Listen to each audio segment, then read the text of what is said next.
नमस्कार दर्शकों, अगर आप सरकारी अध्यापक हैं और आप किसी स्कूल में पढ़ाने की तैयारी कर रहे हैं या अगर आपका करियर सिर्फ एक सर्टिफिकेट पर टिका हुआ है, तो यह वीडियो आपके जीवन को बदल सकता है।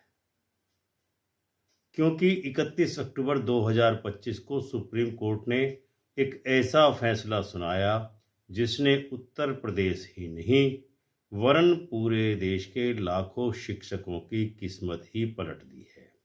एक ऐसा फैसला जिसने साफ साफ कहा कि अगर सरकार खुद परीक्षा समय पर न करा पाए तो उसकी गलती का बोझ मासूम शिक्षकों पर नहीं डाला जा सकता। सवा दशक तक चली इस लड़ाई में हजारों बार दफ्तरों के चक्कर, सैकड़ों बार सुनवाई, आखिरकार सुप्रीम कोर्ट ने एक ऐसी सच्चाई सामने रख दी जिसने बेसिक शिक्षा अधिकारी बीएसए इलाहाबाद हाई कोर्ट और उत्तर प्रदेश सरकार तीनों को कटघरे में खड़ा कर दिया। आज हम उस पूरे मामले की कहानी, सच्चाई, कानूनी पेचीदगियां और सुप्रीम कोर्ट की रीजनिंग विस्तार से आपको बताएंगे। लेकिन सबसे बड़ी बात यह है कि क्या आपका भी अपॉइंटमेंट टीईटी के कारण खतरे में पड़ सकता है? क्या यह फैसला पूरे देश के टीईटी क्वालिफाइड और नॉन टीईटी टीचर्स पर लागू होता है? और क्या सरकार अब पीछे हट सकती है या रिव्यू पिटीशन दोबारा से सुप्रीम कोर्ट में ला सकती है? इन सभी सवालों के जवाब इस वीडियो में हम स्टेप बाय स्टेप देने की कोशिश करेंगे, सिर्फ और सिर्फ कानून टीवी पर। आज हम उस पूरे मामले की कहानी, सच्चाई विस्तार से बताएंगे। तो भारत के शिक्षा तंत्र में एक चीज हमेशा विवादित रही है कि शिक्षकों की नियुक्ति में योग्यताएं, क्वालिफिकेशन, टीईटी लागू हुआ ताकि शिक्षा की गुणवत्ता सुधर सके। लेकिन असली समस्या तब शुरू हुई जब सरकार द्वारा खुद टीईटी परीक्षा समय पर आयोजित नहीं की गई। फिर उन्हीं शिक्षकों को गलत ठहराकर नौकरी से निकाल दिया गया। यह मामला है उमाकांत व एक अन्य बनाम स्टेट ऑफ यूपी 2025 INSC 1273। ठीक इसी विसंगति का ये प्रस्तुत मामला जीवंत उदाहरण है। सुप्रीम कोर्ट ने 31 अक्टूबर 2025 को यह फैसला सुनाकर साफ कर दिया कि जब कानून कहता है कि टीईटी पाने के लिए 2019 तक का समय था, तो आप 2018 में यह कहकर किसी को नौकरी से कैसे निकाल सकते हैं कि उसे 2012 में टीईटी पास या क्वालिफाइड होना चाहिए था। यह सिर्फ एक फैसला नहीं बल्कि पूरे देश के उन शिक्षकों के लिए उम्मीद की एक किरण है जो सालों से अपॉइंटमेंट इरेगुलरिटीज के नाम पर परेशान होते रहते हैं। सबसे पहला कदम था इसमें एनसीटीई का नोटिफिकेशन 23 अगस्त 2010 का। एनसीटीई ने राइट टू एजुकेशन एक्ट की सेक्शन 23(1) के तहत कहा कि शिक्षक बनने के लिए डीएलएड या बीएड जैसी योग्यताओं के साथ साथ टीईटी पास करना अनिवार्य है। लेकिन महत्वपूर्ण बात यह है कि टीईटी कब आयोजित होगा, राज्यों में पहली परीक्षा कब होगी, इसकी कोई बाइंडिंग टाइमलाइन उस समय एनसीटीई के द्वारा नहीं दी गई। दूसरा कदम यह आता है कि जुलाई 2011 में भर्तियां शुरू हुई। Jwala Prasad Tiwari junior high school Kanpur Nagar में एक मान्यता प्राप्त जो विद्यालय था और अनुदानित जूनियर हाई स्कूल है। 25 जून 2011 को 4 सहायक अध्यापकों की भर्ती का आदेश जारी हुआ और 3 जुलाई 2011 को विज्ञापन प्रकाशित हुआ। 16 जुलाई 2011 आवेदन की अंतिम तिथि। उस समय तक उत्तर प्रदेश में टीईटी की परीक्षा आयोजित ही नहीं की गई थी। राज्य सरकार द्वारा पहला टीईटी परीक्षा 13 नवंबर 2011 को आयोजित किया गया। इसका मतलब एप्लीकेंट्स के पास टीईटी हासिल करने का आवेदन करने के समय कोई मौका ही नहीं था। कदम तीसरा इसमें यह हुआ कि नवंबर 2011 में जब टीईटी परीक्षा पहली बार हुई तो 13 नवंबर 2011 यूपी टीईटी की पहली बार परीक्षा आयोजित की गई। 25 नवंबर 2011 को अपीलांट नंबर 2 ने टीईटी परीक्षा पास कर ली। 2012 तक कोई अनिवार्यता नहीं बताई गई थी। स्टेप 4 13 मार्च 2012 को उनकी नियुक्ति हुई। बेसिक शिक्षा अधिकारी बीएसए ने चयन की अनुमति दी और 17 मार्च 2012 को दोनों अपीलांट्स को उनके पद पर सहायक अध्यापक के पद पर ज्वाइनिंग दे दी गई, यानी नियुक्ति कानूनी रूप से वैध थी। भर्ती प्रक्रिया में कोई गड़बड़ी नहीं बताई गई। टीईटी उस समय तक होना संभव ही नहीं था। स्टेप 5 अपीलांट नंबर 1 ने भी टीईटी पास किया 2014 में। 24 मई 2014 को दूसरे अपीलांट ने भी टीईटी क्वालिफाई कर लिया। इस तरह दोनों शिक्षकों ने टीईटी पार कर लिया था। दोनों ने 2014 तक मिनिमम क्वालिफिकेशन जो टीईटी की थी वो हासिल कर ली थी और दोनों 2015 से 17 तक बिना किसी शिकायत के काम करते रहे। अचानक तब झटका लगा दोनों शिक्षकों को जब 2018 में दोनों की नौकरी 12 जुलाई 2018 को समाप्त कर दी गई। बीएसए ने यानी बेसिक शिक्षा अधिकारी ने अचानक एक आदेश भेजकर दोनों शिक्षकों की नौकरी समाप्त कर दी। आदेश में सिर्फ एक ही कारण लिखा था, नियुक्ति के समय आप टीईटी पास नहीं थे, इसीलिए नियुक्ति गैर कानूनी है। यहाँ सबसे बड़ा सवाल पैदा होता है कि जब टीईटी परीक्षा 2012 में हुआ ही नहीं था तो क्या अध्यापक 2011 में टीईटी पास कर सकते थे? क्या ऐसी क्वालिफिकेशन जो मौजूद ही नहीं थी उसके आधार पर किसी की नौकरी कैसे छीनी जा सकती है? क्या 2014 तक टीईटी पास कर लेने के बावजूद नौकरी समाप्त करना उचित था? यही विवाद सुप्रीम कोर्ट तक अंततः पहुंचा। हाई कोर्ट ने दोनों बार, पहली बार सिंगल बेंच के सामने 12 मार्च 2024 को मुकदमा सुनवाई हुआ और जिसके खिलाफ डिवीजन बेंच में स्पेशल अपील दाखिल की गई जो 1 मई 2024 को तय कर दी गई। दोनों ही न्यायालयों ने एक ही तर्क दिया कि नियुक्ति के लिए टीईटी आवश्यक था, क्योंकि नियुक्ति के समय टीईटी था ही नहीं, इसीलिए टर्मिनेशन सही है। लेकिन हाईकोर्ट ने सेक्शन 23 के अमेंडमेंट प्रोविजो को पूरी तरह नज़रअंदाज कर दिया। वही प्रोविजो जिसने पूरी तस्वीर ही अब सुप्रीम कोर्ट में बदल कर रख दी है। सेक्शन 23 पूरा खेल इसी में समाया हुआ है।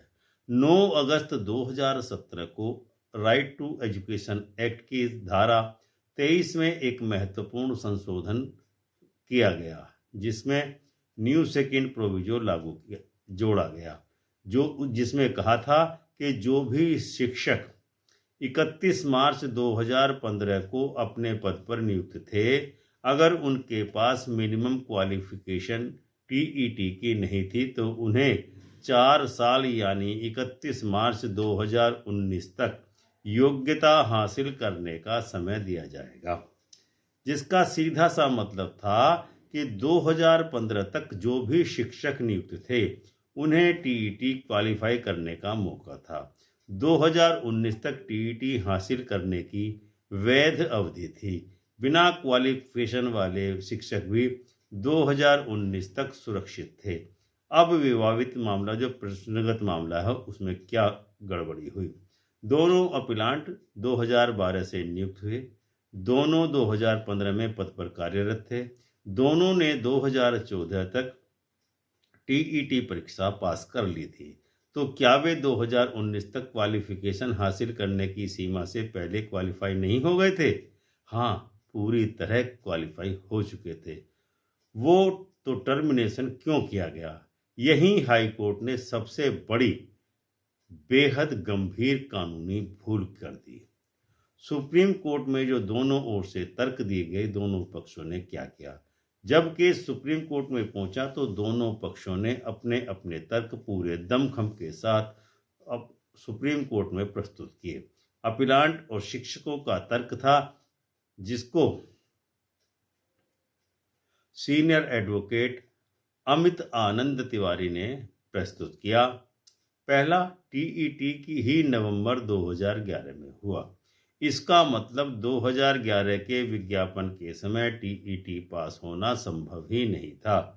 नंबर 2, दोनों शिक्षकों ने 2014 तक टीईटी परीक्षा पास कर ली थी, यानी वे पूरी तरह क्वालिफाइड हो चुके थे। नंबर 3, सेक्शन 23 के अमेंडमेंट 9 अगस्त 2017 के अनुसार 31 मार्च 2015 तक पद पर नियुक्त मौजूद सभी शिक्षकों को योग्यता प्राप्त करने के लिए 31 मार्च 2019 तक का समय दिया गया था और दोनों ही शिक्षक 2012 से सेवा में थे, 2015 तक पद पर थे, 2014 तक टीईटी परीक्षा पास कर चुके थे, मतलब अमेंडेड प्रोविजो के दायरे में आते थे। इसलिए 2018 में किया गया दोनों अध्यापकों का टर्मिनेशन पूरी तरह अवैध था। इसके विपक्ष में स्टेट ऑफ यूपी ने तर्क दिया कि टीईटी एक न्यूनतम योग्यता है, नियुक्ति के समय टीईटी पास होना अनिवार्य है, इसीलिए नियुक्ति अब भी अवैध है। लेकिन सबसे महत्वपूर्ण बात, राज्य सरकार ने ईमानदारी के साथ ये स्वीकार किया कि दोनों शिक्षकों ने 2014 तक टीईटी की परीक्षा पास कर ली थी, यानी राज्य ने खुद माना कि वे 2018 में पूरी तरह क्वालिफाइड थे। सुप्रीम कोर्ट ने इस विषय में गहरा विश्लेषण किया। अब यहां से असली कानून का जादू शुरू होता है। सुप्रीम कोर्ट ने स्टेप बाय स्टेप पूरा विवाद खोला। सेक्शन 23 का जो राइट टू एजुकेशन एक्ट था वो क्या कहता है? Section 23 right to education act शिक्षक की मिनिमम क्वालिफिकेशन तय करता है। कोर्ट ने साफ कहा कि कानून का मकसद योग्य शिक्षक उपलब्ध कराना है, न कि प्रशासनिक देरी का दंड मासूम शिक्षकों को देना। यह बहुत महत्वपूर्ण ऑब्जर्वेशन था सुप्रीम कोर्ट का। टीईटी कब लागू हुआ और टीईटी कराना किसकी जिम्मेदारी थी? कोर्ट ने रिकॉर्ड से देखकर साफ कहा कि नोटिफिकेशन 2010 में जारी हुआ, लेकिन यूपी में पहला टीईटी की परीक्षा 2011 में आयोजित हुई, यानी नियुक्ति तिथि 3 से 16 जुलाई 2011 तक उत्तर प्रदेश में टीईटी अस्तित्व में ही नहीं था। इसका मतलब है टीईटी परीक्षा करवाने की जिम्मेदारी सरकार की थी और टीईटी न होना उम्मीदवारों की गलती नहीं थी। यहीं से सुप्रीम कोर्ट ने हाई कोर्ट से अलग दिशा में कदम रखा। 2017 में अमेंडमेंट सेकंड प्रोविजो पर सुप्रीम कोर्ट का विश्लेषण किया था। यह जजमेंट का सबसे महत्वपूर्ण हिस्सा है। प्रोविजो कहता है, जो शिक्षक 31 मार्च 2015 तक पद पर थे, उनके पास योग्यता न होने पर भी टीईटी परीक्षा पास करने के लिए 31 मार्च 2019 तक का समय मिलेगा। अब फैक्ट देखिए, दोनों शिक्षक 2012 से नियुक्त हैं, 2015 में अपने पद पर कार्यरत थे, 2014 तक दोनों के पास टीईटी परीक्षा उत्तीर्ण करने का सब प्रमाण पत्र था। तो कोर्ट ने कहा कि यह कैसे माना जा सकता है कि जब वे 2018 में अनक्वालिफाइड थे, जब 2014 में जबकि वे क्वालिफाइड हो चुके थे। सुप्रीम कोर्ट का हाई कोर्ट को करारा झटका या तीखी टिप्पणी कह सकते हैं। कोर्ट ने बड़ी सख्त टिप्पणी करते हुए कहा कि हाई कोर्ट ने यह मान लिया कि नियुक्ति के समय टीईटी होना अनिवार्य था, लेकिन उसने यह नहीं देखा कि कानून ने शिक्षकों को 2019 तक का समय दे रखा है पहले से ही। यह शब्द हाईकोर्ट रीजनिंग को सिरे से खारिज कर देते हैं। सुप्रीम कोर्ट की डेफिनेटिव फाइंडिंग्स। नीचे कोर्ट ने की मेन फाइंडिंग का कानून टीवी स्टाइल में हम सार प्रस्तुत करते हैं। फाइंडिंग 1, शिक्षक 2018 में क्वालिफाइड थे।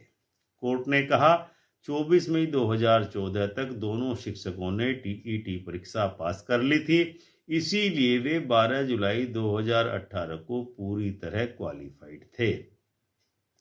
फाइंडिंग नंबर 2, 2017 अमेंडमेंट एक्ट उन्हें संरक्षण देता था। कोर्ट ने कहा कि वे 31 मार्च 2015 तक पद पर थे, इसीलिए 2019 तक क्वालिफिकेशन टीईटी की हासिल करने की अवधि उनको प्राप्त थी। फाइंडिंग नंबर 3, टर्मिनेशन का सिर्फ एक आधार था, टीईटी पास ना होना नियुक्ति के समय। कोर्ट ने कहा कि बीएसए के आदेश में टीईटी के अलावा कोई भी अदर ग्राउंड नहीं दी गई थी, इसीलिए टर्मिनेशन अवैध है, यानी पूरी कार्रवाई का आधार ही गलत था। फाइंडिंग नंबर 4, हाई कोर्ट का फैसला पूरी तरह गलत है। कोर्ट ने कहा कि हाई कोर्ट ने कानून की सही व्याख्या नहीं की, इसीलिए उनका फैसला क्वैश किया जाता है। यह सीधा सीधा हाई कोर्ट की रीजनिंग को असंवैधानिक घोषित करना है। सुप्रीम कोर्ट का अंतिम आदेश ऑपरेटिव पार्ट यह था कि जिसमें कोर्ट ने न्याय दिया है। कोर्ट ने आदेश दिया, हाई कोर्ट का सिंगल बेंच जजमेंट रद्द। हाई कोर्ट का डिवीजन बेंच जजमेंट जो स्पेशल अपील में दिया गया था वह भी रद्द। बेसिक शिक्षा अधिकारी का टर्मिनेशन ऑर्डर रद्द। दोनों शिक्षकों को तत्काल रीइंस्टेटमेंट किया जाए, बैक वेजेज नहीं मिलेंगे। और last, continuity of service plus seniority, सभी कंसिक्वेंशियल बेनिफिट्स मिलेंगे दोनों टीचरों को। यह एक बैलेंस्ड आदेश है। बैक वेजेज नहीं, क्योंकि सरकारी कोष पर अतिरिक्त बोझ न पड़े। कंटिन्यूटी ऑफ सर्विस यानी नौकरी पर उनकी कोई नुकसान न हो। सीनियरिटी यानी प्रमोशन में भी उनके कोई रुकावट न आए। ओवरऑल यह एक प्रो टीचर और प्रो जस्टिस फैसला है। यह फैसला इतना महत्वपूर्ण क्यों है? सुप्रीम कोर्ट ने पहली बार इतने स्पष्ट शब्दों में कहा कि अगर शिक्षक ने 2019 तक टीईटी पूरा कर लिया तो 2011-12 में टीईटी न होने को अयोग्यता नहीं कहा जा सकता। इस एक लाइन का असर पूरे देश में पड़ेगा, केवल यूपी में ही नहीं। भाग 10, क्या यह फैसला सिर्फ 2 शिक्षकों का मामला है या पूरे देश के लिए मार्गदर्शक निर्णय का काम करेगा? सुप्रीम कोर्ट ने यह स्पष्ट नहीं लिखा कि जजमेंट लैंडमार्क या प्रेसिडेंट सीटिंग है, लेकिन कानूनी सिद्धांत कहता है कि जब सुप्रीम कोर्ट किसी स्टैट्यूटरी इंटरप्रिटेशन यानी कानून की व्याख्या पर अंतिम राय देता है तो वह पूरे देश की अदालतों पर बाइंडिंग हो जाती है। इस मामले में कोर्ट ने section 23 right to education act plus NCTE rules plus TET qualification पर स्पष्ट निर्णय दिया है, इसीलिए ये फैसला पैन इंडिया लागू होगा। हर राज्य की अदालतें इसको फॉलो करेंगी। सभी शिक्षक टर्मिनेशन मामलों पर इसका सीधा सीधा असर पड़ेगा। 2011 से 19 के बीच नियुक्त सभी शिक्षकों के लिए ये आदेश एक जीवन दान देने वाला है। जिनकी नियुक्ति 2011 से 15 के बीच हुई, जिन्होंने टीईटी बाद में पास किया 2011 से 19 में, जिन्हें अपॉइंटमेंट के समय टीईटी न होने के आधार पर निकाला गया था या जिनकी सेवा पर आज भी तलवार लटक रही है, जिन पर ऑडिट रिपोर्ट, इंक्वायरी या स्क्रीनिंग कमेटी ने प्रश्न उठाए हैं, अगर उनकी नियुक्ति 2015 तक हो चुकी थी तो शिक्षकों को 2019 तक टीईटी पास करने का समय मिलता है। मतलब टीईटी 2012 या 2013 या 2014 में किया हुआ है तो वह वैध है। टीईटी 2018 या 19 में किया गया वह भी वैध है। अपॉइंटमेंट के समय टीईटी न होना अब टर्मिनेशन का ग्राउंड नहीं रह गया है। यूपी टीईटी, सीटीईटी और स्टेट टीईटी तीनों पर अब इस आदेश का बराबर असर होगा। कानून सेंट्रल एक्ट यानी कि राइट टू एजुकेशन एक्ट पर है। एनसीटी का नियम पैन इंडिया है। टीईटी सभी राज्यों में इसी नियम को फॉलो करती है, इसलिए इसका असर पूरे देश की टीईटी, बीईटी, एसटीईटी सभी प्रदेशों में समान रूप से लागू होगा। और टीईटी क्वालिफिकेशन के लिए 2019 तक की अवधि एक स्टैट्यूटरी राइट बन चुकी है। अब यूपी की बेसिक शिक्षा परिषद पर इस आदेश का क्या असर पड़ेगा? यूपी में 2011 से 17 के बीच की नियुक्तियों में सबसे ज्यादा विवाद रहा है। इन सब का एक ही आधार था कि अपॉइंटमेंट के समय उम्मीदवारों के पास टीईटी सर्टिफिकेट नहीं था, लेकिन सुप्रीम कोर्ट ने इस आधार को ही अब खत्म कर दिया है। अब इसका यह असर होगा कि हजारों टर्मिनेशन इलीगल ठहर सकते हैं। पेंडिंग रिट पिटीशन में टीचर्स की जीत की कगार पर होंगे। बीएस से अब मनमाना टर्मिनेशन आदेश नहीं कर पाएंगे। पुरानी इंक्वायरी रिपोर्ट्स अब कमजोर पड़ जाएंगी। बैकलॉग मैनेजमेंट में भी बेसिक शिक्षा डिपार्टमेंट पर अब दबाव पड़ेगा। हाई कोर्ट के पुराने सभी मामले अब संदिग्ध घोषित हो चुके हैं, क्योंकि 2017 अमेंडमेंट ने क्वालिफिकेशन पूरा करने के लिए 31 मार्च 2019 तक का समय दिया था। क्या यह जजमेंट रेट्रोस्पेक्टिव है? बहुत महत्वपूर्ण है ये सवाल। सुप्रीम कोर्ट ने सेक्शन 23 की व्याख्या की है। व्याख्या हमेशा शुरू से लागू होती है, रेट्रोस्पेक्टिव इफेक्ट उसका होता है। इसका मतलब है कि 2011 से आज तक जिन भी नियुक्तियों में टीईटी टाइमिंग इशू रहा है, सभी पर यह फैसला समान रूप से लागू होगा और यह असाधारण प्रभाव वाला बिंदु है। क्या जिन शिक्षकों को पहले निकाला गया वे वापसी पा सकते हैं? सवाल ये भी महत्वपूर्ण है। जी हाँ, अगर टर्मिनेशन का आधार था कि नियुक्ति के समय टीईटी न होना, टीईटी लेट क्वालिफाई करना या एडवर्टाइजमेंट डेट को टीईटी न होना, तो अब स्थिति यह बन चुकी है कि टर्मिनेशन अब लीगली सस्टेन नहीं हो सकता। इस ग्राउंड पर टीचर्स अब कर सकते हैं फ्रेश पिटीशन फाइल कर सकते हैं, रिकॉल रिक्वेस्ट डाल सकते हैं, रिप्रेजेंटेशन दे सकते हैं बीएसए को, रिव्यू अंडर सर्विस रूल दे सकते हैं। कंटेम्प्ट अगर पहले हाई कोर्ट ने बहाल किया था लेकिन पालन नहीं हुआ तो उसके खिलाफ कंटेम्प्ट ऑफ कोर्ट का पिटीशन फाइल कर सकते हैं। टीईटी क्वालिफिकेशन 2019 की डेडलाइन से पहले कर लेना ही पर्याप्त है। क्या यह judgement central principle of law बन गया है? जी हाँ, यह जजमेंट अब स्टैट्यूटरी इंटरप्रिटेशन जजमेंट बन चुका है। यह एक कानूनी सिद्धांत तय करता है। यह पूरे भारत में बाइंडिंग प्रेसिडेंट है। इसके आधार पर हाई कोर्ट से छोटे सभी न्यायालयों को यह कानूनी व्यवस्था लागू करनी होगी। इसलिए हम कह सकते हैं कि डॉक्ट्राइन ऑफ रेशियो डेसिडेंडी कानून का वह हिस्सा जो आगे आने वाले सभी मामलों पर लागू होता है। सुप्रीम कोर्ट का रेशियो यहाँ है टीईटी क्वालिफिकेशन अपॉइंटमेंट के समय अनिवार्य नहीं। 2019 तक योग्य होने का अधिकार सभी शिक्षकों को प्राप्त है। 2011 से 14 में टीईटी न होना कोई दोष नहीं है। सरकार की गलती का बोझ उम्मीदवारों पर नहीं डाला जा सकता। क्या सरकार इस पर रिव्यू पिटीशन सुप्रीम कोर्ट के सामने ला सकती है? जी हाँ, स्टेट गवर्नमेंट सुप्रीम कोर्ट में रिव्यू पिटीशन दाखिल कर सकती है, लेकिन यह साफ करना जरूरी है कि रिव्यू तभी स्वीकार होती है जब error apparently on the face of record हो। यहाँ सुप्रीम कोर्ट ने कानून की सीधी व्याख्या की है। फैक्ट्स अनडिस्प्यूटेड थे, कोई प्रोसीजरल इरेगुलरिटी नहीं थी। रिव्यू की संभावना बहुत ही कम बची है। सुप्रीम कोर्ट ऐसे क्लियर लीगल इंटरप्रिटेशन जजमेंट को शायद ही रिव्यू में बदल पाए। शिक्षक समुदाय के लिए यह जजमेंट बहुत महत्वपूर्ण है। सरकारी देरी का दंड शिक्षकों को अब नहीं मिल पाएगा। क्वालिफिकेशन पूरा करने का अधिकार का 2019 तक वैध है। इससे बड़े फैसले प्रैक्टिकल रिलीफ मिलेंगे।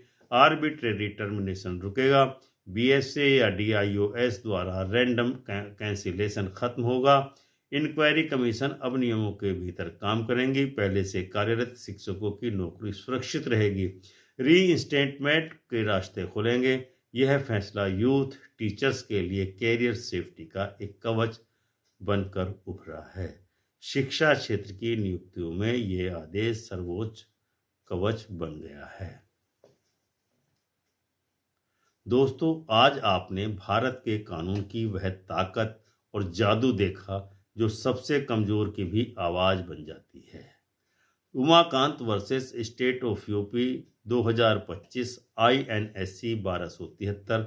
यह सिर्फ दो शिक्षकों की लड़ाई नहीं थी, यह लड़ाई थी नियमों की गलत व्याख्या के खिलाफ, प्रशासनिक मनमानी के खिलाफ और उस सिस्टम के खिलाफ जो अपनी गलती का बोझ आम नागरिकों पर डाल देता है।